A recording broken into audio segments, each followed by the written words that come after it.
आमच्या जनहित न्यूज चॅनलला सबस्क्राईब करा, बेल आयकॉन दाबा आणि पहा जनहित न्यूज महाराष्ट्र चॅनलचे व्हिडिओ सर्वात आधी आपल्या मोबाईलवर। आपण बघत असाल की महाराष्ट्र राज्याचे बांधकाम मंत्री चव्हाण साहेब हे डोंबिवलीकर आहेत आणि ते अनेक इव्हेंट्स डोंबिवलीमध्ये करत असतात।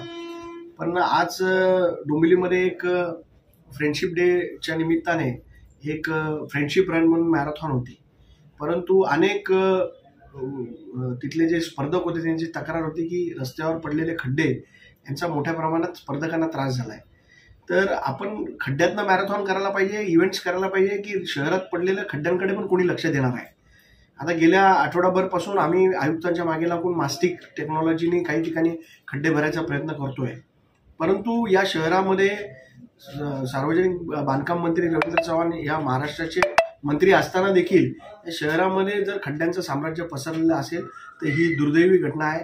मी त्यांना विशेषतः विनंती करेन की त्यांनी या डोंबिवलीच्या खड्ड्यांकडे त्वरित लक्ष द्यावं। यासाठी एक तातडीची बैठक महापालिकेमध्ये बोलवावी, त्या बैठकीसाठी आम्ही देखील उपस्थित राहू। जर शहराच्या विकासासाठी काम होणार असेल तर आम्ही यामध्ये सहभागी होऊ, परंतु या खड्ड्यांकडे जे खड्डे पडलेले आहेत शहरामध्ये त्याच्याकडे त्यांनी तातडीने लक्ष द्यावं अशी मी त्यांना विनंती करेन। जनहित न्यूज महाराष्ट्र चॅनलला सबस्क्राईब करा आणि रोज पहा आपल्या शहरातील बातम्या।